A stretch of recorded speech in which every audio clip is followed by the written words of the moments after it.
Hello friends, welcome to prep IAS. Prep IAS आपके लिए आज लाया है GS mains paper 1 2020 analysis.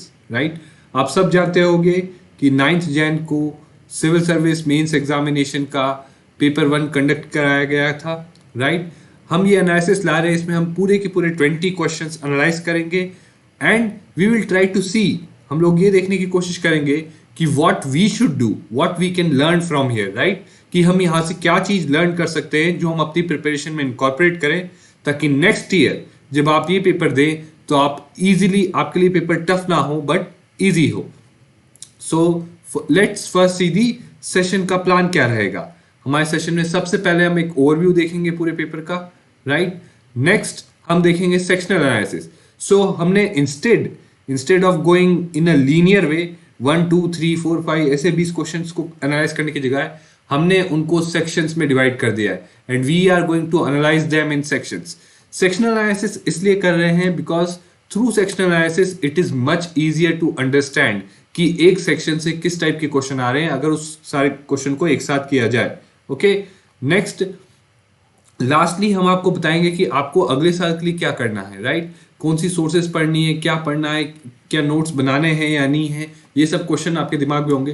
Because एक बार आप इस पेपर को एनालाइज करेंगे तो आपको काफी कुछ चीजें समझ में आएंगी, काफी कुछ डाउट्स आएंगे कि how to deal with this paper, how to deal with GS mains paper 1। Right, for that we will give you some tips, we will give you some advice in the end. Okay, so without any further delay let's start our analysis. So let's first see the overview of the paper. Okay, first of all, one could say that it is a moderately difficult paper. Okay, it's not very difficult, but it's not either easy. It's moderately difficult. Okay, because the way the questions have been asked, see, the questions have been straightforward, right, and directly from the syllabus. Okay, and some questions have been quite easy, but still there are some questions जहाँ content like सोचना वहाँ within that 3 hours is quite a tough task. Okay, with in that 3 hours वो question tough बन जाते हैं, but अगर आप वो टाइम की लिमिटेशन हटाओ तो they could be easy. So that's one factor. Also कुछ क्वेश्चंस ऐसे हैं जिन पे लाइक कंटेंट इतना नॉर्मली अवेलेबल नहीं होता। Right, they are not in the normal conventional sources. So that's why, because of these reasons, this paper becomes moderately difficult. Okay, next role of current affairs. Okay, see current affairs का like normally लोग सोचते हैं कि GS paper 1 में given की history है, art and culture है, current affairs का क्या रोल रहता है। बट इस बार if you see this paper, इसमें डायरेक्टली या इनडायरेक्टली 12 क्वेश्चंस में करंट अफेयर्स का रोल है। बिकॉज हर क्वेश्चन में पूछा गया है कि give some example, give some illustration, और वो मोस्टली करंट अफेयर्स से आपको मिलता है। ओके, और कहीं ना कहीं क्वेश्चंस भी उन टॉपिक्स पे आए, उन थीम्स पे आए जो करंटली न्यूज में थे। राइट, हम ये अपने एनालिसिस में जरूर देखेंगे। Okay, next is geography is worth 100 marks. आप ये ध्यान रखिए, सी ज्योग्राफी इस बार 100 मार्क्स का आया है। सी ऑलवेज ज्योग्राफी का वेटेज हमेशा ज्यादा ही रहता है, बट इस बार काफी ज्यादा रहा है। Right, it has been 100 marks. और एक और सरप्राइजिंग चीज, नॉट सरप्राइजिंग बट एक्सपेक्टेड चीज ये है कि वर्ल्ड हिस्ट्री और पोस्ट इंडिपेंडेंस पे एक भी क्वेश्चन नहीं आया है। ओके, सो कई लोग इस पे बहुत ही अपना टाइम वेस्ट करते हैं वर्ल्ड हिस्ट्री पढ़ने में, पोस्ट इंडिपेंडेंस पढ़ने में, बट यू शुड सी कि एट मैक्स इस पे बहुत कम क्वेश्चन आते हैं। इस बार तो एक भी क्वेश्चन नहीं आया है। दैट्स वाई आपको ये एनालिसिस करना इंपॉर्टेंट है, ताकि इससे आपको पता चलेगा कि आपको किस सेक्शंस पे फोकस करना है और किस सेक्शंस पे कम फोकस करना है। Okay, so let's move on, let's see the weightage of different sections. अगर हम वेटेज देखें तो geography has 40% weightage in terms of marks. Okay, 40% weightage in terms of marks, that is 100 marks. Okay, and then next up is Indian society. Like इसका weightage पिछली बार की तरह constant ही रहा है, 30% in terms of marks, that is 75 marks. Okay, 75 marks, right. And art and culture, now this has been a big surprise. Okay, art and culture एक बड़ा सरप्राइज रहा है।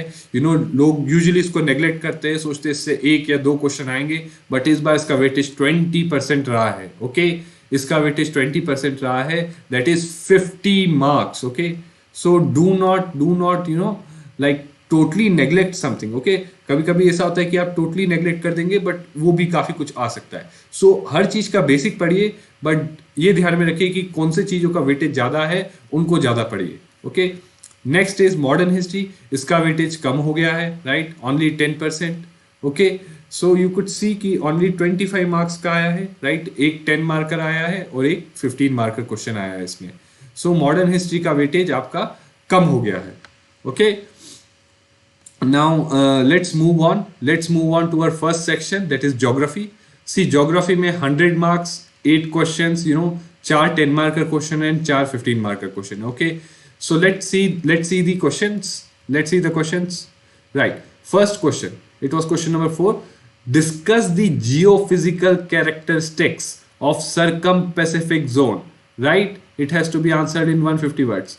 Remember here, you know, these are some key terms you could have used. Ring of fire, subduction zones are there are volcanoes, there are earthquakes, right, there are oceanic trenches. I think these are the key geophysical characteristics. And yes, here is your map. So अगर कोई इस paper में एक rough sketch ऐसा draw करके आ जाएगा, so he will get a good marks, right. इस question में मैप बना सकते थे, राइट। इस क्वेश्चन में you could have drawn a map of ring of fire, okay। Like आपको ये सब नहीं लिखना, बट स्टिल एक जेनरिक मैप आप बना के इसे शो कर देते रिंग ऑफ फायर, तो that would have given a good idea, because circum Pacific zone is nothing else but ring of fire, okay. So I hope you understand कि ring of fire है because there are many sub plate tectonics में, you know that there are many subduction Jones, many plates are going below into the magma, and because of that there are many volcanoes and earthquakes because it's tectonically active, okay। You will use these terms and you will get more marks in this question. Let's move on to the next question. Right now this has been a complicated one. इस question को थोड़ा समझना ही मुश्किल रहा है, right, let alone कि आप इसको जस्टिफाई कर पाए, but nevertheless we should see कि क्या इसमें आप लिखना था, क्या थीम थी इस क्वेश्चन की। सो the question says the process of desertification does not have climate boundaries, justify with examples, okay। So it says the process of desertification does not have climate boundaries. So इसको answer करने के लिए पहले आपको you should know कि what is desertification, आपको पता होना चाहिए कि desertification क्या है, right, what is desertification। So that's why you have to like in introduction of your answer define desertification.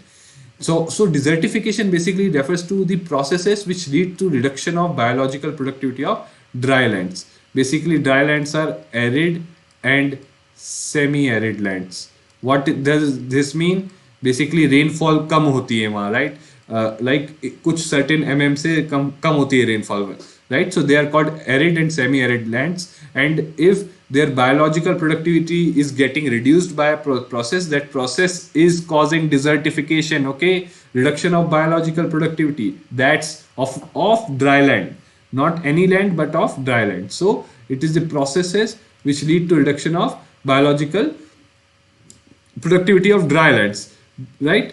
So that's called desertification. Now see, if you see the causes of desertification, it is not necessarily कि सारे causes climate related हों या कहीं climate related boundaries पे depend हों कि deserts में ही होता है, no, that's a misconception। desertification does not mean expansion of deserts, right। ये आप पढ़ लेना, ये like ब्रिटानिका इंसाइक्लोपीडिया में भी दे रखा है, विकिपीडिया में भी दे रखा है, आप कहीं भी देख सकते हो, राइट। सो कॉजेज क्या है? Climate change, overgrazing, poverty, political instability. अब आप सोचेंगे ये कैसे, right, how come this, you know there are conflicts, war होते हैं, so there is lot of destruction, and you know what happens is political instability leads to poverty, right? So poverty leads to desertification, okay? Unsustainable irrigation practices, okay, this is also a cause of desertification. Now here we have to also justify कि it does not have climate boundaries. So let's take the example of El Nino. So El Nino कहाँ होता है, you know, right, कि El Nino के teleconnections होते हैं, right? El Nino takes place at one place, you know, in the eastern central Pacific Ocean, but उसका जो impact होता है कई जगह होता है, and it leads to extended droughts, right? extended droughts होते हैं उसके कारण, इंडिया में भी, right? जब El Nino होता है तो इंडिया में भी extended droughts होते हैं, and you know when there are extended droughts it leads to desertification, right? extended drought leads to desertification because it reduces the biological productivity of dry lands, okay? Next, In conclusion, you should tell what are the consequences. That consequences are severe. It undermines food security and all, and therefore we need various measures like afforestation, so on so forth, to combat desertification. Next, let's see.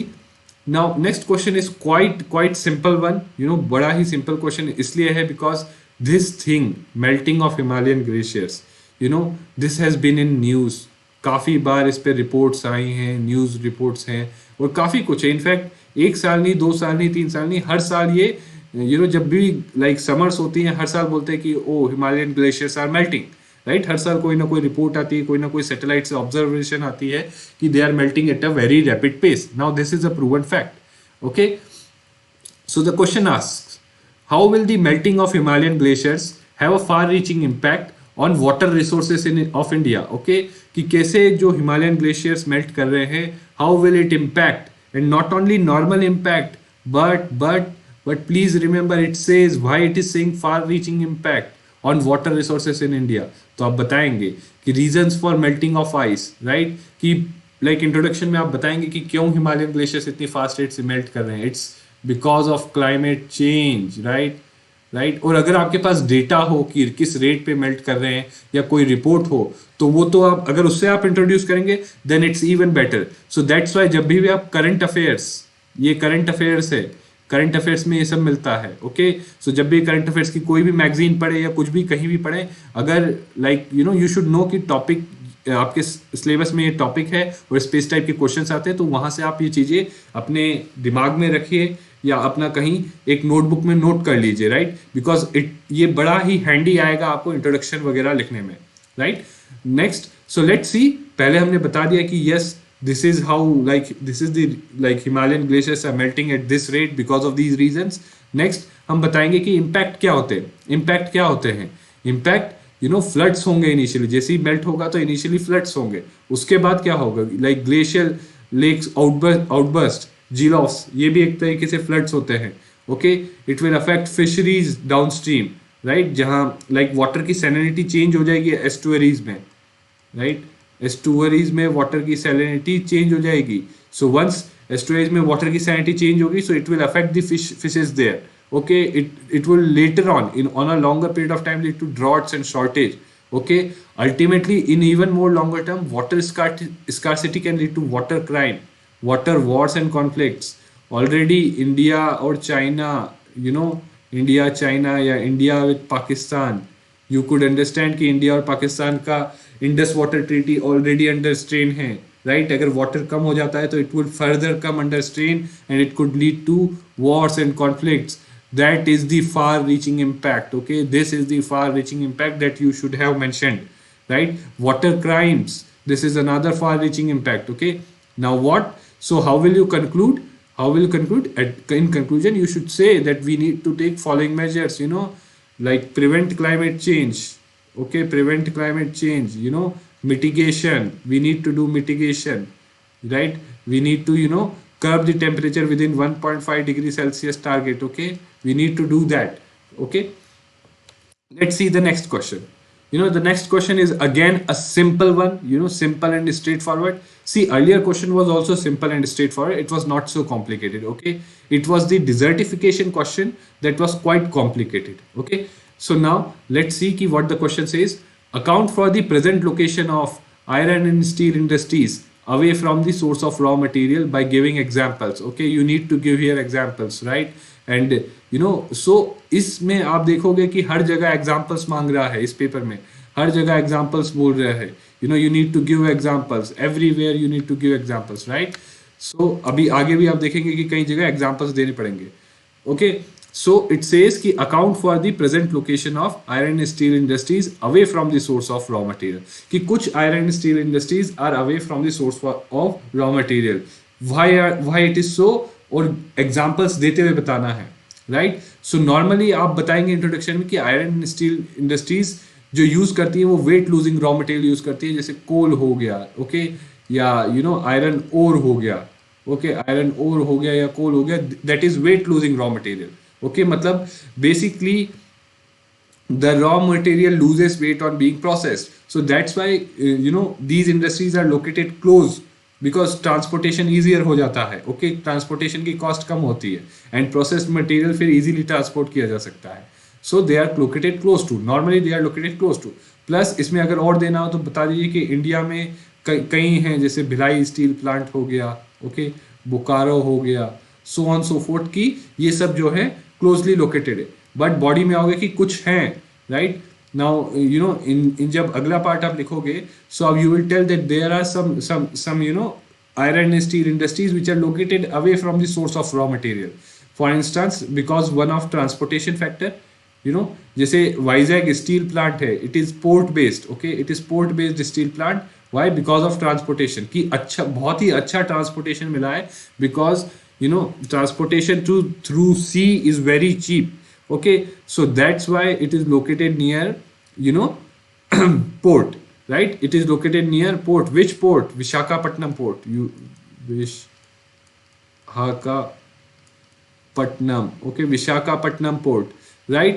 And you know what is the advantage here? कि raw materials easily import हो सकते हैं, plus final product can be easily exported. Okay, so that's why you know this is what you can give the example of Vizag Steel. और भी examples है, ये कहाँ से लिया है? ये NCERT, please do read these books, okay NCERT, ये पूरा क्वेश्चन NCERT आप पढ़ते तो उससे आंसर कर पाते. अपार्ट फ्रॉम दिस बड़े स्मॉल और मिनी स्टील प्लांट्स हैं, right they use scrap iron, you know so scrap iron तो बड़ी इजीली मिल जाता है कहीं भी, that's why they are located away from the key raw materials like you know iron mines और coal mines, right. So I hope you got this point, right ये NCERT से लिया गया है. यू शुड ज्योग्राफी की जो है, okay easy question, although content इतना और एग्जाम्पल सोचना मुश्किल रहता है उस क्वेश्चन में, but still an easy and straight forward question अगर जिसने पढ़ा होगा एनसीईआरटी से, right. Next question of the geography is the interlinking of reverse, okay interlinking of reverse, sorry for this error but it is interlinking of reverse, okay interlinking of reverse पे पहले भी एक question आ रखा है, past year में भी अगर आप जाके देखोगे तो पास्ट ईयर में भी एक क्वेश्चन आ रखा है इंटरलिंकिंग ऑफ रिवर्स पे, एंड इनफैक्ट सिमिलर थीम पे है, जो कंटेंट वहां यूज होगा पास्ट ईयर में वो यहाँ भी यूज होगा, okay so that's why past year के क्वेश्चंस करना बहुत ही इंपॉर्टेंट है, right. So what the question says, interlinking of rivers can provide viable solutions to multi dimensional interrelated problems of drought, floods and interrupted navigation. So interlinking of rivers can solve these problems of drought, floods and interrupted navigation, right? And then it says critically examine, okay, that you have to examine ki whether this statement is true, whether interlinking of rivers can really solve this problem, and if they do solve this problem, right, will they cause any other problem, right? So this is a very easy question. अगर आपने current affairs और normally वैसे पढ़ा होगा interlinking of rivers का concept, you know, so you would know this, right? So you need to tell about the national perspective plan, about interlinking of rivers with existing plan, जहाँ Ken Betwa link हम बना रहे हैं, okay? So ये आप example भी quote करते हो, लिख सकते हो introduction में. Then you should tell that how it could solve the problems, right? It could solve the problems of drought because जो excess basin है ड्रॉट्स और फ्लड की प्रॉब्लम कैसे सॉल्व करेगा. एक जगह एक्सेस पानी है, एक जगह कम, एक नदी में ज्यादा पानी, एक नदी में कम पानी है, दोनों को इंटरलिंक कर दो, ओके सो जहां फ्लड्स आते थे वहां से पानी डाइवर्ट हो जाएगा. इनफैक्ट आप देखते हो कि फ्लड्स हर साल एक्सपीरियंस करती है, कुछ जगह हर साल एक्सपीरियंस करते हैं फ्लड्स और कुछ जगह हर साल एक्सपीरियंस करते हैं ड्रॉट्स. तो इन दोनों को इंटरलिंक कर दो तो this problem could be solve. See अभी हम ये नहीं कह रहे हैं कि like it could actually do it, हम बस ये बता रहे हैं कि ये लॉजिक है ये कहने के पीछे कि how it could solve the problem, okay. बाद में हम देखेंगे कि एक्चुअली इंटरलिंकिंग में बहुत प्रॉब्लम्स आती हैं, राइट. नेविगेशन कैसे, when the reverse will be interlinked they would have more water, right, more water and more depth, more water more depth, so more depth is required for inland water navigation, okay, more depth is required for inland water navigation, okay. So when they have more depth and more so through inland water navigation it would be easier, navigation would be easier, okay. but there are many issues क्या है, financial feasibility, okay, कितना पैसा लगेगा, financial feasibility देखनी होगी इसकी, right. फिर adverse impact on environment, okay, ये दो की हैं, इसके अलावा और भी रीजंस हो सकते हैं. Adverse impact on environment, alright, adverse impact on environment, okay, और adverse impact on flora fauna, right? Adverse impact on, you can further, उसमें deep जा सकते हो, बोल सकते हो कि it could have adverse impact on river ecology, right? Financial feasibility, फिर like physical और geographical feasibility कितनी है, geographical feasibility भी देखनी है. कई बार हार्ड ग्राउंड है तो वहाँ इंटरलिंक्स बनाना पॉसिबल नहीं होता हार्ड सरफेस पे, okay. So these are the issues. And then social feasibility भी देखनी है आपको. सोशल फिजिबिलिटी मतलब अगर आप रिवर्स को इंटरलिंक करेंगे तो लोग डिस्प्लेस होंगे, because if you link the rivers there is a like possibility that people will get displaced. And lastly, interlinking of rivers, there are reports which say that it could alter the river ecosystem of our country and that could adversely impact the monsoons. So ऐसी कुछ reports भी हैं, ऐसी कुछ studies भी हैं scientific. Okay, so these are the some issues with the interlink. So what we would say in conclusion, you would not say कि no, we do not need it. We would say that yes, they are required and because they certainly can help us solve the problems. और एक हमने national perspective plan बनाया है जब इतना बड़ा interlinking पे, so certainly we must have given it a thought. But again, we need to always keep in mind the economic and environmental sustainability aspect, okay, plus social acceptability also. Social acceptability, okay, all these aspects have to be kept in mind. The economic and environmental sustainability, feasibility of the project, right, all these aspects have to be kept in mind regarding the interlinking of rivers. Next question, again it is a question on urban flooding, okay, it is a question on urban flooding, right, urban flooding. And I think इस पे तो दूसरी या तीसरी बार repeat हो रहा है, second और third time. So please previous year question पढ़िए. You could get literally 2 or 3 questions directly from there, and that makes a huge difference, okay. So what it says is account for the huge flooding of million cities, right, in India, million plus cities, okay, it should be million plus cities in India, including smart ones like Hyderabad and Pune. So why the cities are getting flooded, it is asking you what are the reasons, and then says suggest lasting remedial measures, ki suggest what remedial measures can be taken. Okay, so start with example of Mumbai or Bengaluru. Say Mumbai, every monsoon experiences floods, right? You could say that, you could start with that. Then very simple and straightforward, give the causes for urban floods. What are the causes? Encroachment of wetlands, right, destruction of forest, climate change, overburdening of city infrastructure. अगर आपने current affairs पढ़ा होगा, अगर अगस्त, जब भी monsoon का मौसम आता है अगस्त और सितंबर में, सी अर्बन फ्लड्स होते हैं in August and September there are urban floods, okay.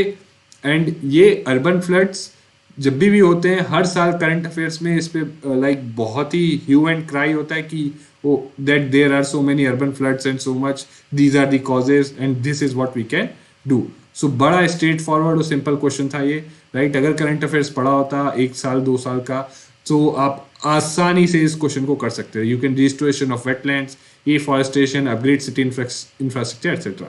See, the points I am giving here are not exhaustive, they are illustrative, okay. ये सब सिर्फ आपको बताने के लिए है कि किस line of thought में आपको सोचना था, right.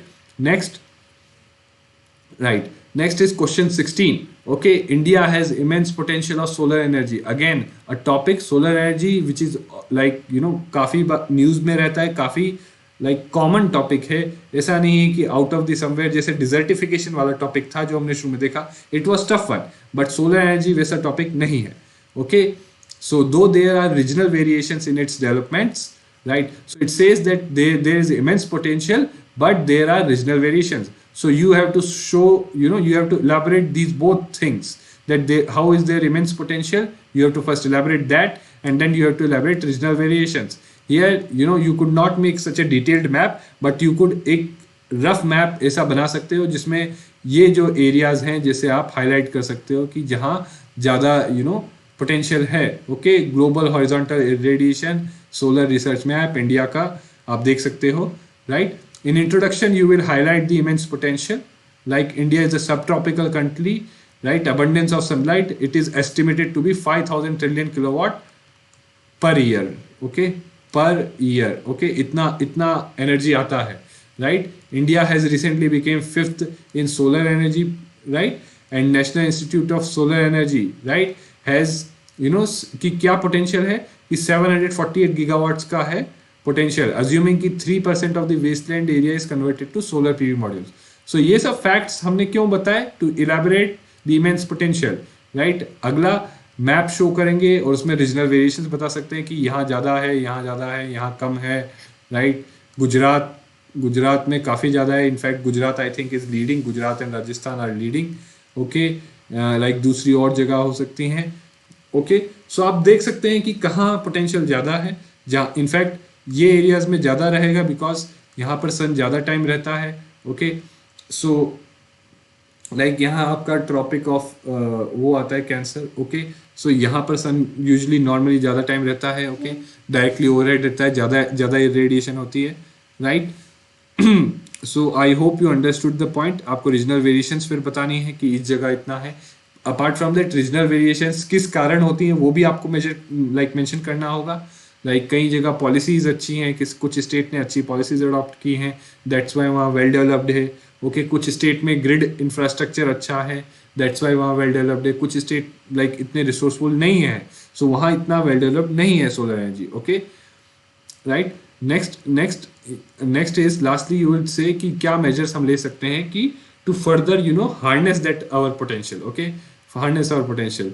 और you could also conclude by saying कि गवर्नमेंट ऑलरेडी कुसुम ने स्कीम लाई है, आरपीओ कर रखा है लाइक सोलर एनर्जी के लिए, renewable purchase application, okay. RPO एक बंडलिंग स्कीम भी लाई है, ओके, बंडलिंग स्कीम लाई है where solar energy will be bundled with conventional energy so that उसका अपना ज़्यादा से ज़्यादा डिमांड क्रिएट हो सोलर एनर्जी का, तो अपने आप फिर लोग मोर और मोर सप्लाई करने के लिए इन्वेस्ट करेंगे सोलर एनर्जी में, okay. This was 16th question. Next let's see the 17th and the last question of the geography section, okay.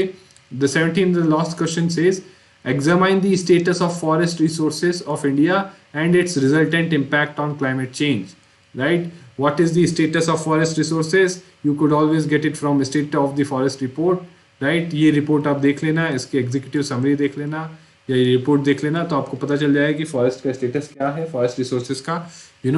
you could get a knowledge कि हाँ forest resources whether they are increasing or decreasing, okay. And impact see forest क्या करता है, forest is climate change पे कैसे impact है, climate change से कैसे link है forest का कैसे link है climate change से. forest are nothing but carbon stocks, forest are nothing but carbon stocks. Basically ये कार्बन होल्ड करते हैं, और अगर फॉरेस्ट का डिग्रेडेशन होगा तो क्या होगा, release of carbon, okay. release of carbon if forests are degraded and that would lead to climate change. But अगर forest का stock increase होता है so that would lead to mitigation of climate change. I hope आप ये change समझ गए होंगे, और आपको इसी को बस elaborate करना है कि अगर like forest is important, carbon stocks होते हैं उसमें, and if there is a decrease in the forest and therefore there would be decrease in carbon stock, it would release more greenhouse gas, and this in turn will lead to more climate change. But अगर carbon stocks हम increase करते हैं, forest का अच्छा status है, like forest की quality अच्छी है, they are holding more and more carbon stocks, that would lead to mitigation of climate change, okay. और इसमें फॉरेस्ट फायर्स के बारे में बताया गया है इसी रिपोर्ट में. तो जब भी फॉरेस्ट फायर्स होते हैं, so climate change is leading to forest fires and forest fires are leading to climate change. In fact इस बार तो काफ़ी फॉरेस्ट फायर्स हुए थे, ओके, अगर आप ध्यान रखें तो. So friends, this is about the geography section, right. Again I am telling you कि आप ये सब को दोबारा क्वेश्चंस को दोबारा देखना, right, try to understand them, और फिर इसके बेसिस पे ही अपनी प्रिपरेशन को फॉलो, मतलब एक प्रिपरेशन प्लान बनाना, right. So अभी मैं आपको नेक्स्ट आपका इसका टॉपिक होगा इसका Indian society, right. Next topic is Indian society.